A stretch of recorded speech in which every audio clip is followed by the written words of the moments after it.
ये देखिए दोस्तों, डॉक्टर साहब कार्डियो कर रहे हैं। दोस्तों, जब भी हमारे आसपास में कोई डेथ होती है तो एक बहुत छोटा सा प्लेटफॉर्म था जिसके ऊपर एक साथ कम से कम 15 से 20 चिताएं जल रही थी।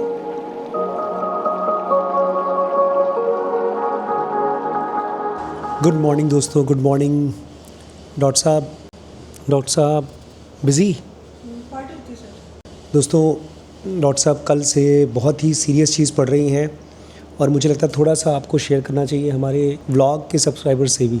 अभी रिसेंटली हमारे यहाँ एक डेथ हुई है चाचा जी की, तो डॉक्टर साहब ने ये पढ़ना शुरू किया, थोड़ा सा बताइए।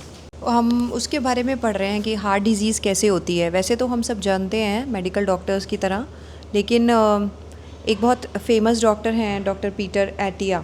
इन्होंने इसके ऊपर काफ़ी अच्छे से एक बुक लिखी है, तो उसी को मैं डेप्थ में थोड़ा सा जाके, बीइंग अ डॉक्टर तो हम लोग मेडिकल टर्म्स में बहुत सारी भाषा बोल देते हैं, लेकिन अगर मुझे अपने बच्चे को या एक कॉमन मैन को समझाना हो तो उसको हम कौन सी लैंग्वेज में सिखाएंगे और कौन कौन सी चीज़ों का सब लोग ध्यान रख सकते हैं जिससे कि सडन हार्ट अटैक को रोका जा सके। तो उसी पे हम लोग ये सीरीज़ प्लान कर रहे हैं। इनफैक्ट कल पहला वीडियो बनाया है हमने, आज मैं उसी सेकंड वीडियो की तैयारी कर रही हूँ। सबसे शॉकिंग चीज़ क्या लगी इस अभी तक जो खोजा है उसमें, जो एज ए डॉक्टर आपको नहीं पता था? सबसे शॉकिंग चीज़ कल हमने पढ़ी कि मेडिकल स्टूडेंट से जब पूछा गया कि अगर किसी को हार्ट डिजीज़ है तो उसका कौन सा मोस्ट कॉमन सिम्टम है, प्रोफेसर ने पूछा क्लास में, तो सबने बोला, भाई किसी ने बोला लेफ़्ट शोल्डर में पेन होगा या चेस्ट पेन होगा या सांस नहीं आएगी, ब्रेथलेसनेस। ये एक ट्रिक क्वेश्चन था। बाद में प्रोफेसर ने बताया कि most common symptom heart disease का है सडन डेथ। जब सडन डेथ हो जाती है उसके बाद पता चलता है ये हार्ट अटैक था। और यही हुआ दोस्तों। मेरे पिताजी 7 भाई हैं जिसमें से 2 को माइनर हार्ट अटैक पड़ा। मेरे पापा को भी एक बार हो चुका, अभी दवाइयाँ खा रहे हैं, उनका इजेक्शन फ्रैक्शन भी काफ़ी कम है। लेकिन जो सबसे छोटे चाचा हैं राकेश चाचा, उनकी सडन डेथ हो गई। इनफैक्ट ये सीरीज़ जो मैं बना रहा हूँ उसका नाम है जुग जुग जियो। इसमें हमने पढ़ा था 4 मेजर डेथ के कॉजेज़ होते हैं जिससे सबसे ज़्यादा डेथ होती है दुनिया भर में। उसमें से हार्ट अटैक सबसे बड़ा कॉज है डेथ का। तो दोस्तों, यहाँ पर लखीमपुर में जब मैं आया हूँ तो मेरी जान पहचान में एक डॉक्टर थी, उनकी सडन डेथ हुई।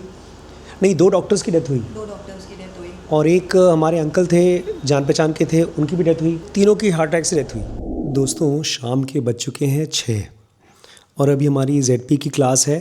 तो मैंने डॉक्टर साहब को बहुत ही प्यार से, इज्जत से कहा कि मैं आपके लिए चाय बना के लाता हूँ। तो सुनिए इनकी क्या कहानी है। बताओ क्या कहानी है?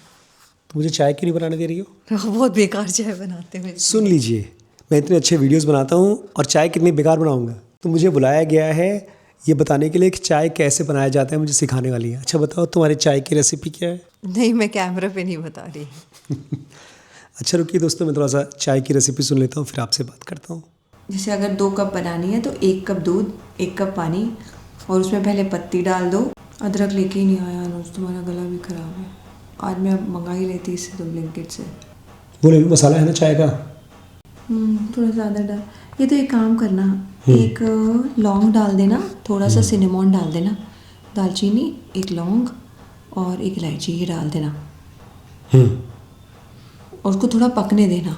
और फिर डालना आधा, मतलब 1 कप दूध, उसके बाद डालना थोड़ी थोड़ी चीनी।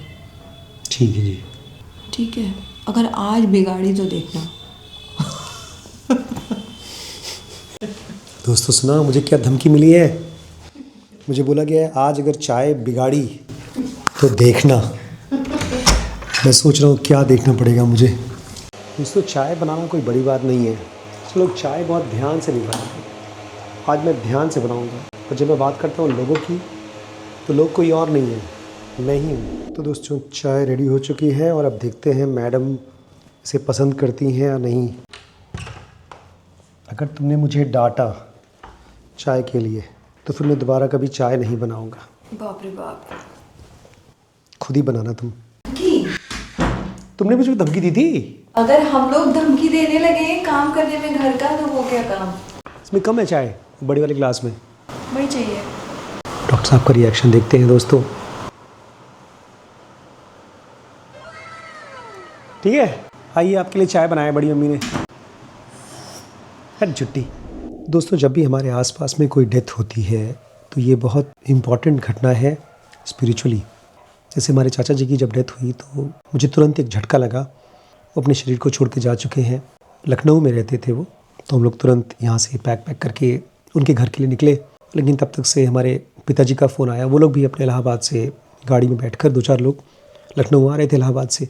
और फिर जैसे ही आधे रास्ते पहुँचे, हम लोग भी यहाँ से आधे रास्ते पहुँचे, तब तक पता चला कि चाचा जी की बॉडी, उनकी वाइफ और उनकी बेटियाँ गाँव ला रहे हैं, जो इलाहाबाद के पास ही है हमारा गाँव। फिर हम लोग सब मिल करके बजाय लखनऊ जाने के हमने अपनी गाड़ी को गाँव की तरफ मोड़ लिया।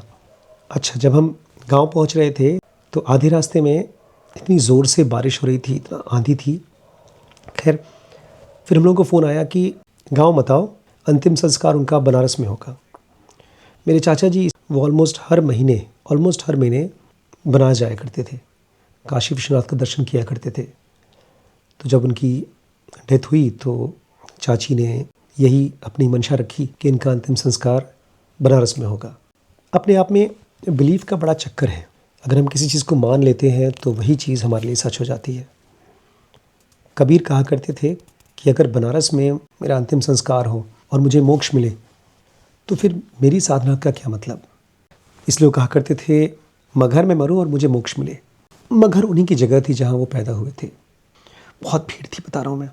घाट था, वहाँ पर बाढ़ आई हुई थी बनारस में। तो एक छोटी सी, बहुत छोटा सा प्लेटफॉर्म था जिसके ऊपर एक साथ कम से कम 15 से 20 चिताएँ जल रही थी। और चाचा जी के बाद भी कम से कम 7-8 चिताएँ, रात को 2 बजे उनकी बॉडी जल रही थी और पीछे कम से कम 7-8 डेड बॉडीज़ लाइन से खड़ी थी। बट मैं इस चीज़ के बारे में सोच रहा था कि अब तो वो अपने शरीर को छोड़ के चले गए हैं, अब उनकी सोल एक नई यात्रा में जा रही है। हमारी सोल कैसे मैच्योर होगी? एक आदमी के डेथ से जो लोग उनके आसपास के लोग हैं वो स्पिरिचुअली और कैसे गहरे होंगे। आज हमारे गांव में 13वीं चल रही है, 13 दिन का मातम चल रहा है वहाँ पे। लेकिन सच पूछिए तो मातम नहीं है, वो कोई स्पिरिचुअल घटना नहीं चल रही है। हम सब लोग हैबिट्स के गुलाम हैं दोस्तों। सोचना, जीना, गप्पे मारना, दुखी होना भी हमारी हैबिट है। इसी में हमने डेथ को भी एक हैबिट बना ली। मुझे माफ़ करिएगा, मेरा गला थोड़ा बैठा हुआ है, अभी तक ठीक नहीं हुआ है, लेकिन फिर भी मुझे लगा आज ये मौका है कि मैं आपसे बात करूं। मेरा स्टेट ऑफ माइंड भी काफ़ी निकल चुका है उस पेन में से। बुद्ध कहा करते थे, हर इंसान जो पैदा हुआ है वो इतनी बार पैदा हो चुका है और मर चुका है जितने नदी के किनारे बालू के कण हैं। और मरने पर जितना लोगों ने रोया है वो इतना आंसू है जितना समुद्र में पानी है। लेकिन फिर भी हमारे मन में ये क्वेश्चन नहीं आता कि इस बॉडी के बियॉन्ड क्या है। जब दुखी होते हैं तब दुख की वजह से नहीं आता, जब खुश होते हैं तो खुशी की वजह से नहीं आता। ऐसा लगता है एक नदी है, स्ट्रीम ऑफ सफरिंग, और हम उसी में नहाते रहते हैं, कभी बाहर निकलते ही नहीं। इसी स्ट्रीम ऑफ सफरिंग को हम एंजॉय करते रहते हैं। जो हमारी रोज़मर्रा की दिक्कतें हैं ना, आपस में बहस, पॉवर्टी, गरीबी, और जैसे मैं आप लोगों से बात कर रहा था कि एआई आने वाला है तो बहुत से लोगों की नौकरियां जाएंगी, लोग खाली बैठेंगे, भूखों नहीं मरेंगे। इस समय दुनिया में इतना खाना है, इतने कपड़े हैं कि हर इंसान के लिए इनफ है। ये तो बड़ी बड़ी कंपनीज़ अपना प्रॉफिट बनाना चाहती हैं, इसलिए हर चीज़ को कंट्रोल करती हैं। लेकिन अब उनको ज़रूरत नहीं पड़ेगी, ना लेबर्स की ज़रूरत पड़ेगी, ना ही तो दिमागी लेबर्स की ज़रूरत पड़ेगी। अब आप अपने आप से पूछिए कि जब आप खाली बैठे हैं, आपके पास कुछ भी नहीं है करने को, खाना मिल गया, रहने के लिए घर मिल गया, कपड़ा हो गया, अब आप क्या करेंगे? आपको इस क्वेश्चन का आंसर खुद ही खोजना पड़ेगा कि जब आप खाली हैं, एकदम खाली हैं, तो क्या करेंगे। डीप वर्क में हमने बहुत ही स्पेशल चीज़ पढ़ा था कल, आपको याद है? Embrace boredom. उसमें हमने पॉइंट पढ़ा था, हम एक्चुअली सारा टाइम डिस्ट्रैक्टेड रहते हैं और कुछ टाइम निकालते हैं फोकस के लिए। हमको सारा टाइम फोकस में रहना है और डिस्ट्रैक्शन के लिए टाइम अलग होना चाहिए। अगर आप इवन मोबाइल यूज़ नहीं करते कुछ टाइम, समझो वो आपका डीप वर्क है। आपकी सांस क्यों फूल रही है? मैंने अभी ट्रैम्पोलिन पे थोड़ी एक्सरसाइज की है, कार्डियो। मैं भी करके आता हूँ।